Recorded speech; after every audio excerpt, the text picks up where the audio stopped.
ఉమ్మడి కడప జిల్లా గాలివీడు మండలం ఎంపీడీఓ జవహర్ బాబుని వైసీపీ నాయకులు గాలివీడు మాజీ జెడ్పీటీసీ సభ్యులు సుదర్శన్ రెడ్డి వారి అనుచరులు కలిసి దాడి చేయడాన్ని మాజీ ఎమ్మెల్సీ వైవీపీ రాజేంద్ర ప్రసాద్ తీవ్రంగా ఖండించారు.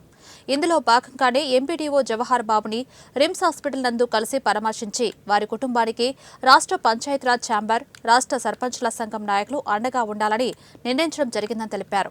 ఈ కార్యక్రమంలో పంచాయతీరాజ్ ఛాంబర్ ఉపాధ్యక్షులు ముడిరెడ్డి తదితరులు పాల్గొన్నారు.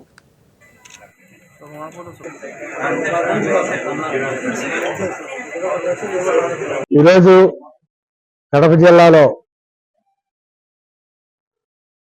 గాలివీడు ఎంపీడీఓ గారి మీద దారుణంగా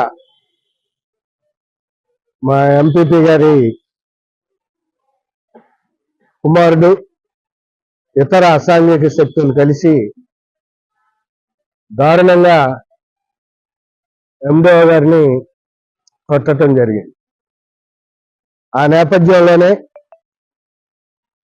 మా ఎండీఓ గారికి సంఘీభావం తెలియజేయటం కోసం మా ఆంధ్రప్రదేశ్ పంచాయతీరాజ్ ఛాంబర్, అలాగే మా ఆంధ్రప్రదేశ్ సర్పంచుల సంఘం రెండు రాష్ట్ర కమిటీలు కూడా వచ్చి ఈ రోజున ఎండీఓ గారికి మద్దతు పలికి వారి సంఘీభావం తెలియజేసి వారికి ధైర్యాన్ని చెప్పడం జరిగింది.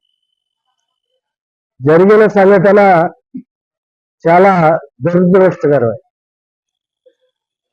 ఇటువంటి జరగటం అనేది చాలా అవాంఛనీయం.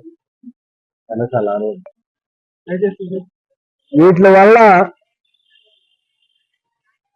అధికారులు, ఉద్యోగస్తులు భయపడడం జరుగుతుంది. వాళ్ళ విధులు వాళ్ళు సక్రమంగా నిర్వహించుకోవడానికి కూడా ఇబ్బంది కలుగుతుంది. అందుకనే ఈ సందర్భంగా మా పంచాయతీరాజ్ ఛాంబర్, మా సర్పంచుల సంఘం డిమాండ్ చేయటం జరుగుతుంది. రాష్ట్ర ప్రభుత్వాన్ని డిమాండ్ చేస్తున్నాం. ఈ ఎండీఓ గారిని కొట్టినటువంటి వ్యక్తుల్ని